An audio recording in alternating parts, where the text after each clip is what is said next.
Now students ध्यान से check करिए, कह रहा find the value of k for which the roots of the quadratic equation this will have the equal roots. ठीक है, कह रहा के ऐसे कौन सी वैल्यू होंगी जिसके लिए इस क्वाड्रेटिक इक्वेशन का, कौन सी क्वाड्रेटिक इक्वेशन, ये वाली क्वाड्रेटिक इक्वेशन कौन सी, 2x² और प्लस kx और प्लस 8 इज इक्वल्स टू 0 के क्या हो जाएं, इक्वल रूट्स। बच्चों किसी क्वाड्रेटिक इक्वेशन के इक्वल रूट्स कब होते हैं, याद करिए, अगर आपके पास एक क्वाड्रेटिक इक्वेशन है ax² और प्लस bx और plus c is equals to 0, तो इस क्वाड्रेटिक इक्वेशन के इक्वल रूट्स कब होते थे, जब इसका डिस्क्रिमिनेंट किसके इक्वल होता था, 0 के। याद है कंडीशन, ठीक।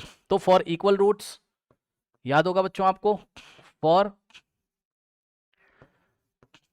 इक्वल रूट्स इसका जो डिस्क्रिमिनेंट होता है, डिस्क्रिमिनेंट क्या होता है, b² माइनस 4ac को डिस्क्रिमिनेंट बोलते हैं, इज इक्वल टू 0 हो जाए। बस जाके चेक कर लो, इसको स्टैंडर्ड फॉर्म से कंपेयर कराओ, a की वैल्यू कितनी आ जाएगी 2, ये लीजिए, ठीक। b की वैल्यू कितनी आ जाएगी k, ये लीजिए, और बच्चों उसके बाद c की वैल्यू कितनी आ जाएगी 8, ये लीजिए, ला के यहाँ रख दीजिए, b की जगह क्या रखोगे k, सो k का square minus 4 into a into c, बच्चों 4 इंटू a और इंटू में क्या है c है, c की जगह 8 है ना, इज इक्वल्स टू 0।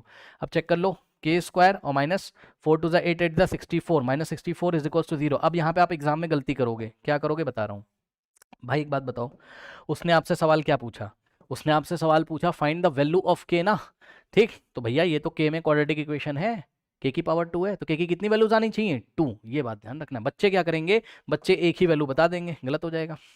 माइनस 64 उधर जाएगा तो यहाँ से क्या आ जाएगा, k² इज इक्वल टू 64। अब यहाँ से स्क्वायर हटाओगे तो बताना मैं ये चाहता हूँ बस कि 64 लगाकर, स्क्वायर रूट लगाकर 64 पे प्लस माइनस भी तो लगाओगे।